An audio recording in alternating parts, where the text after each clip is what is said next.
Добар ден, почитувани, ова е стартот на најновата Телма амбуланта. Тироидната жлезда е меѓу најважните во ендокриниот систем, бидејќи од незините хормони зависат бројни функции во нашето тело. За правилно функционирање на штитната жлезда неопходен е јодот. Кои се природни извори на јод, на каков начин јодот го внесуваме во организмот? Доколку се јави нарушена функција на оваа жлезда, има ли потреба да го испитаме нивото на јодот во нашето тело? Безбедно ли е да се зема јодот како суплемент или не? На овие, но и на вистина многу други прашања поврзани со тироидната жлезда, денеска зборуваме со магистар доктор Билјана Црцарева, специјалист по нуклеарна медицина во Аџибадем Систина. Докторке, добар ден, добре ни дојдовте во Телма амбуланта. Добар ден, ви благодарам на поканата, секогаш е пријатно да се биде во ова студио со вас. Достапна ни е информацијата преку интернет дека јодот е клучен за функционирањето на тироидната жлезда, па во колкави концентрации е потребен? Која е дневната потреба за јод на телото? Така. Сите, верувам, ваши гледачи веќе се запознаени дека јодот е основниот елемент без кој што не може да функционира тироидната жлезда, односно не може да се создаваат тироидните хормони. Дневната потреба за внес на јодот во една здрава индивидуа во зависност од незината возраст, варира негдека од 90 микрограми за најмалата, новороденчињата, значи, па се негдека до 250 микрограми кај пациентките кои што се во период на гравидитет, односно бременост, и децата кога најмногу се развиваат. Што значи дека на едно новороденче, кога ќе се роди, од прилика потребата е 90 микрограми, понатаму таа расте во текот на пубертетот и достигнува негдека вредност до 120, од 120 до 150, возраста негдека после пубертетот до 50-тите, 60-тите години останува тука на 150 микрограми дневни потреби, а оној највисок внес се очекува кај бремените жени, која достигнува негдека од околу 200 до 220, а негдека 250 е дозволено и кај жените доилки, односно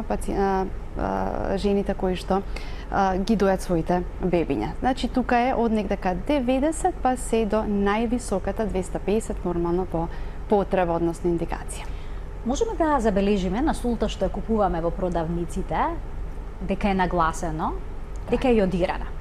Зошто е важно храната што ја засолуваме да ја засолиме со јодирана сол? Така.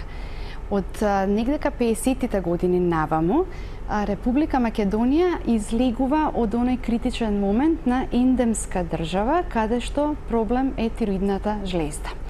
Тоа е постигнато со јодирањето на еден прехранбен продукт во секојдневието на жителите, и кај нас е одлучено тоа да биде солта. Што значи солта што дневно ја внесуваме и ја користиме, ова нашата позната, односно нашите производители кои што поминуваат низ агенциите кои што ги контролираат овие препарати кои што ги потребуваме, ја јодираат солта со 20 до 30 милиграма на јод, кој што е ставен во килограм сол. Значи, оно што е многу важно е секогаш кога ќе се купува овој продукт од нашите продавници, да се провери дали е јодиран со волку количество на јод. Битно е заради тоа што тоа е единствениот контролиран начин колку внесуваме јод во нашиот организам. Зошто кажувам контролиран? Бидејќи сепак таа сол поминала низ некоја лабораторија и ги запазила критериумите, безбедните критериуми за да можеме ние без никакви секираци да земаме и тоа го користиме. Она што ние нормално секогаш сме некако повеќе мераклија да купиме нешто увезено, нешто од страна, во овој случај не треба да важи, да го практикуваме, заради тоа што се случува да имаме држави каде што немаат потреба да ја јодираат солта и тогаш да се доведеме во ситуација да купиме нешто што не е јодирано. Значи кога купуваме сол треба да бидеме исклучително внимателни да биде јодирана. Да биде јодирана сол. Тогаш сме безбедни дека дневно го запазуваме, односно го внесуваме внесот што ни е потребен. А има ли некои други извори на јод во храната? Секако, значи постојат и други. Најпознатиот внес друг покрај солта е морските производи. Значи тука спаѓа морската риба за почеток, потоа зелената алга што е исто така како салата која што се користи од морињата и останатите морски производи. Понатаму јод секако може да се најде и во јајцата, може да се најде и во дел од млечните производи. Значи ние во траги внесуваме и од другите производи од јодот. Меѓутоа главното го внесуваме преку јодираната сол. Што се случува во организмот доколку има дефицит на јод? Така. Веќе, она што кажав на почетокот, се помалку за среќа се сретнуваме со состојби кои што се последица на дефицитот на јодниот внес. Тоа е преку ова контролирано регулирање со јодираната сол. Меѓутоа, доколку дојде до недостаток на јодот, тогаш, на жалост, се случуваат одредени состојби. Тоа е најпознатата состојба кај новороденчињата кој што може да се јави, така наречениот кретанизам. Значи, тоа е една последица на недоволниот внес на јод, нормално преку мајката, а потоа и кај новороденчето. Тука веќе целата синтеза на тироидни хормони е засегната и заради тоа доаѓа до една таква ситуација. Понатаму нешто што може да се сретне, за среќа се уште повторно во исклучителни ситуации, е појавата на така наречената гушавост, односно струма, односно зголемена во целина тироидна жлезда, односно незината морфологија. И сега тоа се двете, да ги кажам така, покарактеристични состојби, иако недостатокот на јод од друга страна како последица може да го развие и хипотирозата, која што сега во денешно време не секогаш ја се повикува дека е недостатокот на јод главната причина, туку постојат и други фактори зашто таа се јавува. Така да тоа се главните ситуации во кои што, односно заболувања во кои што доминира недостатокот на јод како причина. Доколку некој има намалена функција на тироидната жлезда, хипотироизам, потребно ли да се направи испитување на нивото на јодот? Така. Постојат ли такви лабораториски анализи? Така. Постојат лабораториски анализи. Најчестот на начин на кој што можеме да кажеме дека има недостаток на јод во организмот е преку собирање на урината во 24-часовен примерок, од каде што можеме со сигурност да кажеме колку е количеството на јодот во урината и преку тоа да кажеме дали постои јоден дефицит. Ова најчесто се случува кај трудниците, кај кои што сакаме со сигурност да утврдиме дали имаат потреба од поголем внес на јод. Кај другите пациенти се помалку го правиме, бидејќи тука со самото покажување на лабораториските анализи на тироидните хормони, ние веќе не ја бараме причината зошто се случила хипотирозата, туку веќе ја третираме како заболување, односно како состојба и ја лекуваме со лекарства. Така да постојат анализи, може да проверите јод и преку крвни примероци, меѓутоа помалку достапни, потешки за исследување, така што главниот начин на кој што можеме да го провериме количеството на јодот е преку урината. И сега вие прашавте дали ако постои заболување хипотиреоза, дали е безбедно да се прима на своја рака и дали треба да се прима на своја рака. Тоа го прават најчесто пациентите. На жалост, и дури споделуваат споделуваат рецепти, обично во алкохол, потопуваат млади оревчиња, тие треба да отстојат извесно време и наутро, на гладно, пијат по една чашка од ракијата која што содржи јод. Некои земаат и спирулина. Така, тоа се обидува да ги покачат нивоата на јод и убедени се дека на таков начин ќе нормализираат функцијата на тироидната жлезда. Дали е безбедно? Едното прашање, второто, можно ли е на ваков начин да се нормализира функцијата на жлезда? Ова се секојдневни прашања кои што не може денот да помине без пациентите да ги постават. Доколку ова ни го поставува пред 30, 40, 50 на години, доколку го поставувале кај нашите претходници лекари, тогаш сигурно ќе бил одговорот да, безбедно е, убаво е, заради тоа што тогаш ја немало моментот на јодирањето на солта. Сега веќе имаме начин како да го надополниме нивото на јод и се тоа во вишок што се внесува на овој начин, особено преку младите оревчиња ставени во ликер или во мед, па одстојани, тие содржат таквите препарати содржат многу големо количество на јод. Секојдневното нивно конзумирање знае кај пациенти кои што сме имале хипотироза да ни направи на момент наспечаток на лекарите дека сме направиле така наречена фармаколошки индуцирана хипертироза. Значи како да сме ги како да сме го на хормонот, на тироксинот и се добива впечаток како ние да сме ги предозирале од лекот еутирокс. И тоа е краткотрајно, транзиторна таа состојба. состојба, се додека од една таква ситуација дури не навлезат во уште полоша хипотироза, кога комплетно ќе ја блокира тироидната жлезда. Значи јодот може да ја оштети дополнително жлездата. Дополнително да ја ги блокира тироцитите и тие практично и малку што имало, оние активни што можеле да создадат хормони, сега после ваквиот внес, голем внес на јодот, да се зашеметат и едноставно да не може да продолжат да произведуваат доволно количество на хормони.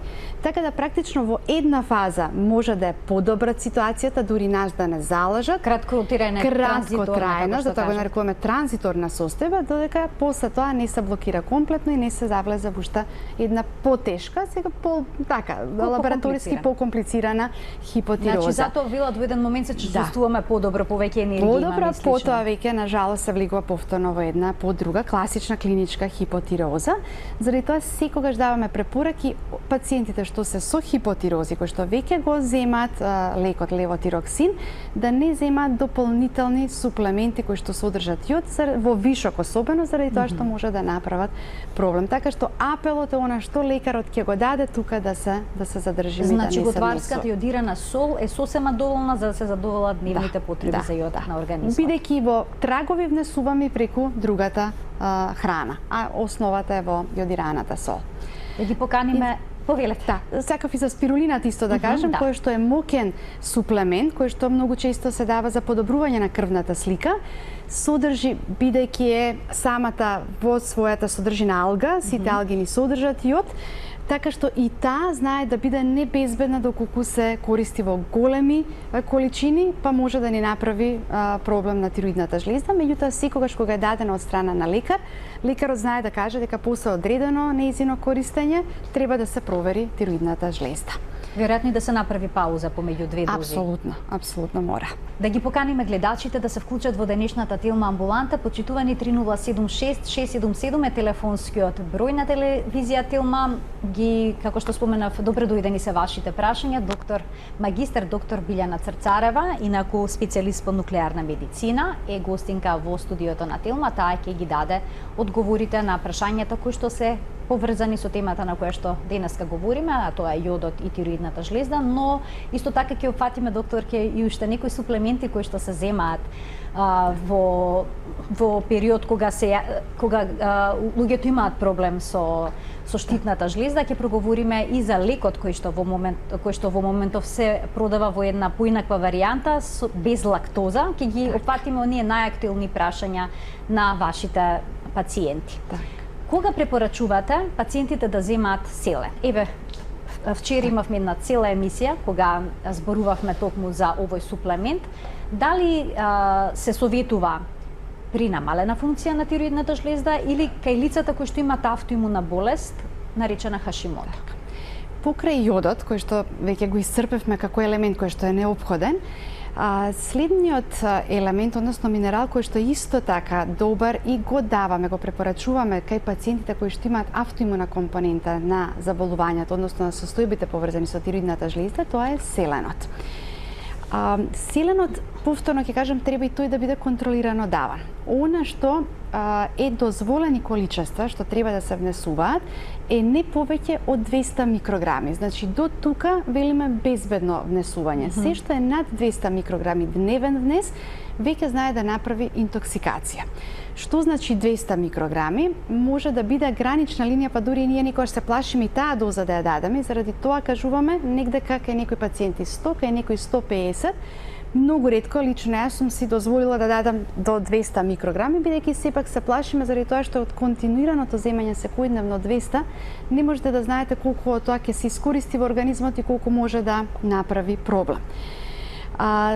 Дневно можете да го внесете селенот или природно. Најголем извор се бразилските оревчиња, за кои што вчера сте дискутирале и сум многу пријатно изненадена од самото истражување на доктор Митов, кој што дава податок дека е многу голема залихата на селенот во бразилските бадами. Она што ние досега го дававме како препорака беше 1 до 2 бразилски оревчиња во текот на денот, со напомена, ако се заборави, да не се надокнадува после неколку дена да се зема 3-4 одеднаш, туку едноставно се заборавил, се направила кратка пауза, па се продолжува пак.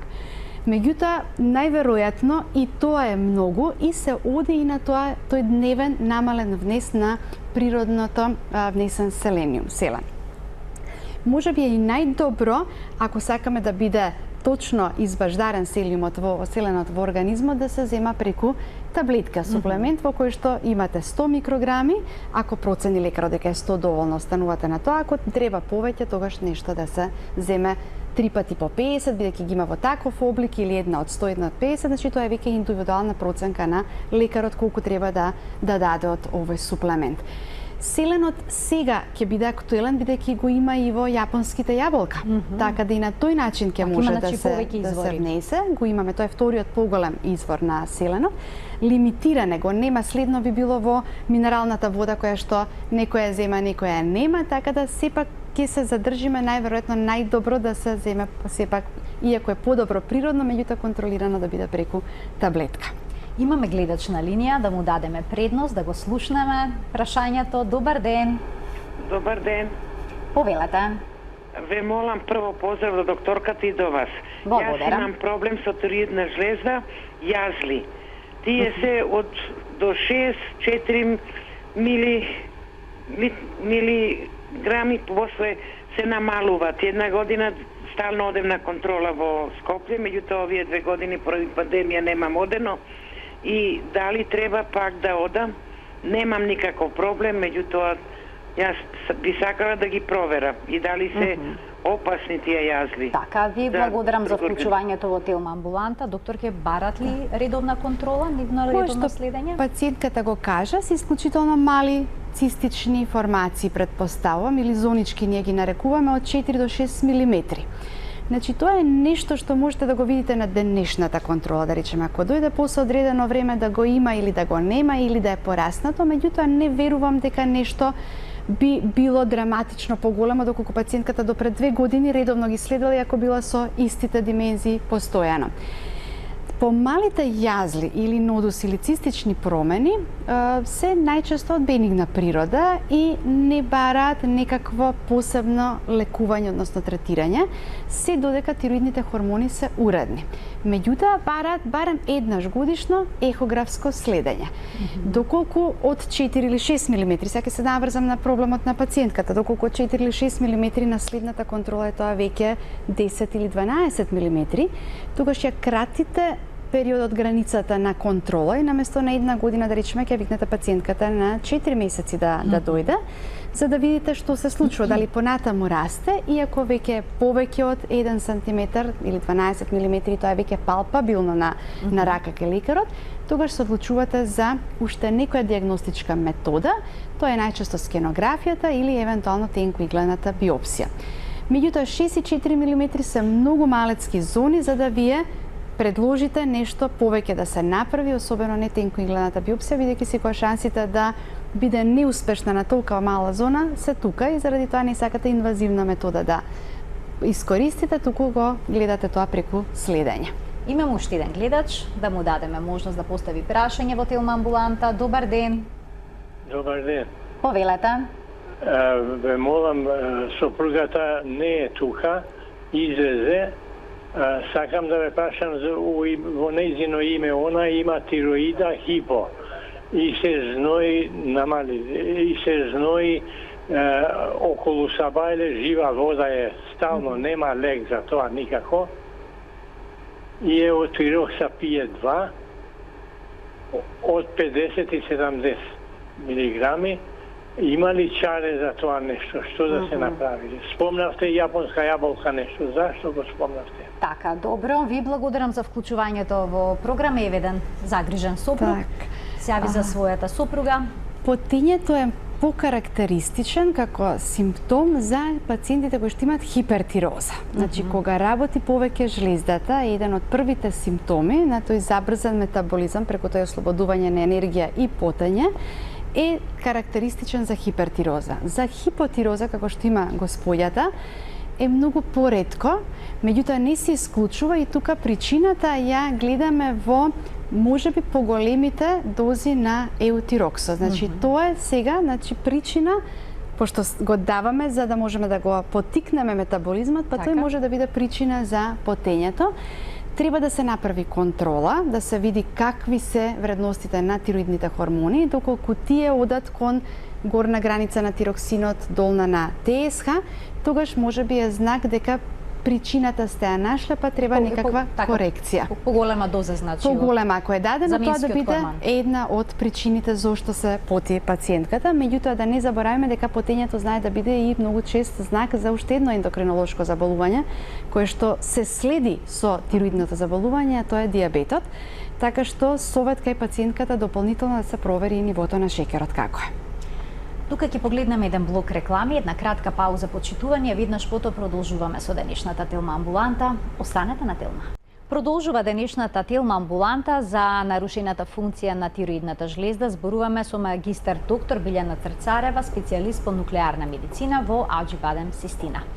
Доктор, дали е точно дека некои пациенти, откако ќе преминат на безглутенска исхрана, чувствуваат подобрување?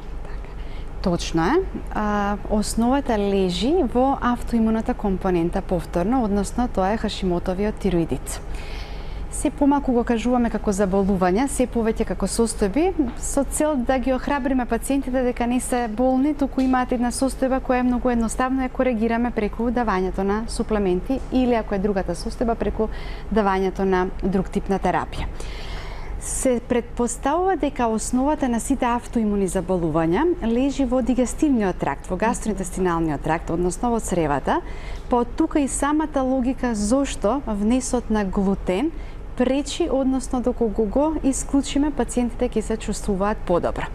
Забавената перисталтика во стомакот, различниот начин на искористување на глутенот кај пациентите кои што го имаат овој проблем, автоимуниот Хашимотов тироидит, прави да пациентите кога ќе се стават на една безглутенска исхрана се чувствуваат подобро. Тоа е кај еден дел од пациентите, што не треба што ќе го кажам да звучи обезхрабрувачки, меѓутоа со самото намалување, односно исклучување на глутенот од нивната исхрана, практично они го коригираат нивото на антитела. Индиректно, значи може да се случи да допринесат да се стабилизира, односно да се коригира на некој начин и вредноста на тироидните хормони, меѓутоа дека директно ќе помогне да се подобри функцијата на тироидната жлезда, пак ќе кажам да не звучи обезхрабрувачки, тоа ретко се случува. Значи, самото преоѓање кон безглутенската исхрана го подобрува нивото на тироидните антитела. Нажалост, не можеме да собереме многу голема група на пациенти кои што ќе можеме да го докажеме ова. Се уште се повикуваме на она што е направено во странство во поголемите клинички центри. Имате групи кои што добро делуваат, добро реагираат на ова, други кои што нема ништо да променат, така да сепак останува и индивидуално пациентот да се прилагоди, дали сака да проба и да се насочи кон тој тип на исхрана или да продолжи сосема нормално да живее и корекцијата нормално на проблемот да оди само преку терапијата, односно давањето на суплементи. На нашиот пазар има еден лек за надуместок на тироидните хормони, кој што содржи левотироксин. Во последниот период може да се најде во поинаква варијанта, каде што лактозата е заменета со некоја друга супстанца. Дали е точно дека доколку се преда на новиот лек, не сме никако да се врати пациентот на стариот? Так. Од пред неколку месеци, производителот на нашиот левотироксин, односно познатиот еутирокс на нашиот пазар, ја замени само обвивката на лекот и наместо лактоза, таа е сега замената со манитол. Меѓутоа, треба да знаат пациентите дека тоа е истиот лек со истото и генеричко и името што нив им е познато еутироксот од истиот произведувач, само со ова мала промена, меѓутоа со подобрена формула ние викаме. Што значи тоа? Дека е стабилноста на лекот подобра кога ќе се внесе во самиот организам. Инаку, активноста на лекот и предходно како стара формула и сега во сите студии вели дека е иста. Тоа значи ако пациентот предходно примал 75 микрограми неутирокс и од новата формула ќе продолжи да пие 75 или 100 или 50 без разлика, она што ние како совет го даваме е дека можеби треба првата контрола да биде поскора. Што тоа значи? По тоа колку значи, време? ако имате пациенти кои што се навикнати да одат на контроли на 6 месеци или на една година, Добра. сега првата контрола контрола кажуваме нека биде отприлика за 6 до 8 недели, значи околу 2 месеци, чисто само да бидеме сигурни дека подеднакво е прифатен и овој лек. Иако Вела дека побрзо се абсорбира, тоа може да се прочита во групите Тоа во да. кои што се пациенти разговараат за лекот, па сега има најразлични информации, дали е точно и дали понекогаш е потребна корекција на тоа дозата. пошто е сега почетокот е практично, допрво ќе го видиме, меѓутоа се повикуваме на искуствата кои што ни го гарантираат и кои што ни го даваат производителот дека останува се исто. Така да не треба да се секираат пациентите за ништо, туку да проложат едноставно од аптека нормално да им кажат, бидејќи тоа има нова обвивка, нова амбалажа, ќе го приметат и кога ќе прашаат, значи да не се секираат, повторно го добиваат истиот лек, дури со подобрена формула, и тоа е се што треба да знаат и да не се оптеретуваат. Точно во овој период најголемите заблуди доаѓа што пациентите ќе купат од едно место, да речеме прават комбинација 100 и 125 микрограми ако треба да пијат, и сега 100 микрограми ќе најдат од новата формула, 25 микрограми од старата. Смеа такви комбинации? комбинации? И сега, смеа. Значи, во овој преоден период, додека комплетно не се заменат, не се потрошат залихите што ги имаме, смее да се прави и таа комбинација без никаков проблем. Не е ништо страшно. Иако за краток период се вратите, значи сте купиле, не сте приметиле дека сте купиле после 2 месеци, ако тоа се поретко ќе се случува, сте почнале со новата, па во аптека ви дале стара, не е ништо проблем и тоа што сте испиле неколку таблетки. А ако нема проблем на пациентот, може веднаш да си купи од новата да побера, меѓутоа и тоа што испил или ќе продолжи да пие уште некој период од старата, апсолутно нема никаков проблем, така да не треба да се секираат, треба да бидат сосема спокојни, безбедни, значи истиот е лек. Зошто е ова направено? За да и пациентите кои што имаат лактоза, интолеранција кон лактоза, сега веќе се без никаков проблем може да го примаат лекот. Ова беше многу корисно појаснување. Ајде да го слушнеме гледачот кој што малку почека на линија. Добар ден. Добар ден. Поздрав до емисијата и докторката. Поздравам. Ви благодарам, повелете. Сакам да кажам, 7 години се лечим од тироидна жлеза. Така? И еутирокс стотка пием. Сега докторот ми препорача 5 дена да пијам стотка, после недела и субота 125. Его немам направено. ТСХ ми е 4,46. Ако ќе прочитам и ова друго, ТП, не знам, 1300 мисля. Дали да продолжам или его да направим пак или да продолжам со истите еутироксот. Добро, ви благодарам за вклучувањето во Телма амбуланта. Докторке, ќе можете ли врз основа на овие податоци да дадете некоја насока? Предпоставувам дека корекцијата мала од 7 дена 100 микрограми, сега 5 дена 102 дена 125 е направена заради тоа што вредноста на ТСХ е на горна граница 4,6. Новите студии веќе во последниве години укажуваат дека доколку се работи за млада индивидуа треба да се држиме до вредноста на ТСХ да не надминува 2,5. Со оглед дека пациентот беше машка индивидуа, не е ништо страшно да биде нешто повисока, меѓутоа вредноста 4,6 и клиничката слика кога лекарот оставила аспект дека има некакви знаци за недоволна субституција, дозволила да малку се покачи таа вредност на лекот. Така да е сосема безбедно и се согласувам со тоа што е направена мала корекција. Вредноста на антитела повеќе од 1300 е нешто што пациентот секогаш најверојатно ќе го има, заради тоа што антителата кога еднаш се така покачани, ние кога се повеќе од 1300, вие точно не можете да ја знаете бројката која дали била 5000, 7 или 10000 и во принцип колку често да проверувате, они секогаш ќе бидат повеќе од 1300. Така да заради тоа не треба да се врзуваат и да се секираат кога ќе видат таква голема бројка. Ние дури не ја проверуваме многу често вредноста на антителата, бидејќи знаеме што ќе добиеме. Ако сме пристапиле кон давање на суплементи со селен, ако пациентот се преминал на некоја безглутенска исхрана, тогаш си дозволуваме на почести интервали да ги проверуваме. Дали има некаков ефект. Меѓутоа, генерално, доколку нема ништо од тоа применето, сосема безбедно може на неколку години антителата да се проверуваат. Ехографскиот наод, предпоставувам дека првично кога е започнато лекувањето е направено, и Хашимотовиот тироидит има една многу карактеристична ехографски изглед на тироидејата. Ние се шалиме, многу често кажуваме изглед како швајцарско сирење, значи изгледа целата со ситни дупчиња или како платно изгрицкано од молци. И доколку такво нешто имало на првите контроли, најверојатно лекарот одлучил дека нема потреба често да се следи ехографски пациентот, туку оди само со лабораторија. Ајде да го слушнеме прашањето и на следниот гледач. Добар ден.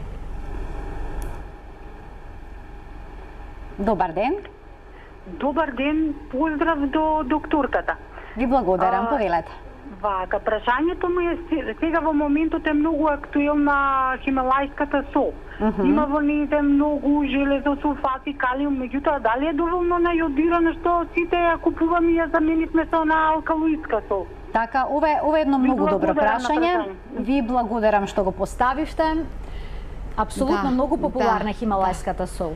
Не знам дали е нагласено некаде дали е јодирана. Два типа, во некои немаме јод, во некои имаме. Мојата препорака секогаш ќе биде да се купува таа која што е јодирана. Меѓутоа тоа е мојата лична препорака и претпоставам сите тироидолози ќе остане истата, така да кога веќе се купува да биде јодирана и таа. Безбедна е апсолутно, знаеме што се плюс содржи, меѓутоа плюс да биде јодирана. Ја има на пазарот и како облик со јодирана, така да препораката би била да се земе секогаш се земе јодирана сол. Да. Ги спомена пред малку гледачот антителата кои што се јавуваат кај автоимуната болест Хашимото. Можат ли тие некогаш сами од себе да се повлечат? Сме имале случаи кога пациентот дошол со многу високи нивоа и после неколку години тие да се нормализирани. И секогаш прашањето било дали почетокот имало грешка во лабораторијата или после неколку години е тогаш направена грешка во лабораторијата. Па повторуваме со цел да видиме што добиваме. Многу ретко, како да кажам, не е исклучено и невозможно, меѓутоа многу ретко имаме стабилизирање, односно враќање во нормала на тироидните антитела. Тоа се случува кај пациентки кои што развиле постпартален тироидит, значи после бременоста, заради породувањето и самата бременост, развиле состојба на тироидна функција, пореметена тироидна функција како последица на тироидит, на бременоста, и тука антителата се покачуваат. Меѓутоа после одредени месеци или години тие знаат да се стабилизираат. Меѓутоа тоа го знаеме како причина и очекуваме. Кај сите останати пациенти многу ретко, речи си и да кажам невозможно е да имаме вакви случувања. Уште еден гледач очекува да се вклучи во емисија со прашање. Добар ден. Добар ден. Поздрав и до вас, повелете кој е вашето прашање. Поздрав до водителката и до докторката. Вака, прво да кажам, јас барам термин веќе неколку месеци, на телевизија едно се збори, у пракса е друго, дури на интерно ме пратија во Шаир, никако термини на клиника не можат да се добијат. А сакам да одам на контрола, не сум добра. Гледате и по гласот, хипотиреоза имам, значи пием 6 пати неделно еутироксот 50, пием од 75 милиграми, меѓутоа јас многу се потам, малаксала сум, коските ме болат, употребувам таа хималајска сол, употребувам друга сол, други лекови не пијам, а не сум добра. Жена средни години сум, значи не може да се добие докторка термин никако, не отварате термини горе на клиника. Но денешната докторка госпоѓа не работи во клиничкиот центар, туку во приватната болница Аџи Бадем Систина. Ви благодарам за вклучувањето во Телма амбуланта и веќе добиете совет во однос на тоа колку често се потребни контроли и дали оваа состојба со потење, болки во коските слично е поврзана со телот, симптомите што ги наведува господјата укажува дека може да биде проблем тироидната жлезда и е добро да се направи што поскоро скрининг на тироидните хормони за да се знае дали треба никаква корекција. Значи сепак е потребно да се направи. Потребно е, не можеме ништо ако долго време не е направен прегледот, мора да се направи затоа што тоа е единствениот начин како можеме да знаеме дали има некаков проблем со субституцијата што ја приме, дали треба некаква корекција да се направи. Еве добивам знак дека имаме уште еден гледач, да му дадеме предност. Добар ден. Добар ден. Добар ден. Само ќе замолам од режија да го појача тонот во студиото, бидејќи навистина слабо слушаме. Добар ден и повелете. Вака да ја прашам нешто. Вие кажувате све, само не ги кажувате симптомите. од тироидната жлеза. Кои се симптомите ако тироидната жлеза е оболена? Добро, еве сега ќе ни објасни докторката при зголемена тироидна жлеза, кои се симптомите, може ли да има тогаш проблеми со голтање, докторка? Значи постојат две групи на заболувања. Тоа се морфолошките или структурните, каде што е засегната самата тироидна жлеза, односно нејзината големина или евентуално појавата на нодуси, чворови, цистични промени, и другата група на функционални заболувања. Доколку пациентот има некаков проблем со структурата, ако е таа зголемена, ако е појавена гушава, што на почетокот кажавме веќе се искоренува, тогаш многу често знае да се појави отежнато голтање, па пациентот добива чувство како нешто да стои во грлото, најчесто го опишува како кнедла или топче, па не може ниту да се голтне, ниту да се полукне. Може да има промена во бојата на гласот, доколку тоа веќе убаво зголемена тироидна жлеза, може да се појави гушење. Значи тоа се најчестите симптоми од морфолошки аспект ако е засегната. И знае дури некогаш и да е потреба да се прочисти грлото, да се направи, значи пошто гребе, бидејќи тироидната жлеза околу трахејата, и нормално е да се појават тие проблеми. Овие се поретки проблеми. Многу почести се проблемите кои што се јавуваат кај функционалните заболувања, повторно поделени во две групи, на хипотироза и хипертироза. Пациентите кои што имаат намалена функција се тие што се со хипотироза, и тамо главно е пореметувањето на метаболизмот. Значи тука имате поправање, тврда столица или нередовна столица, замор, малаксаност, студ чувствуваат пациентите, грубост во гласот, сува кожа, оштетени ногти, коса. Ако се млади индивидуи, женски, тогаш имаме пореметување во менструалниот циклус. Обратно, ако станува збор за хипертироза, тамо пак е се на едно врвно ниво, значи забрзан е метаболизмот, па пациентите слабеат интензивно. Значи тоа е слабење и до 5-6 килограми за неколку дена.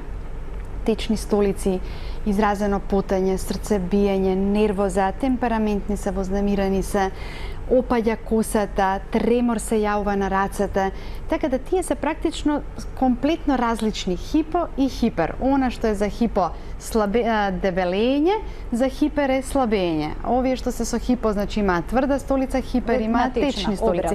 Значи обратно, меѓутоа тие се првичните неколку симптоми кои што укажуваат дека треба да се провери тироидната жлеза. Кога пациентите ќе почнат да примаат терапија која што го надокнадува недостатокот на тироидните хормони, исчезнуваат ли овие симптоми?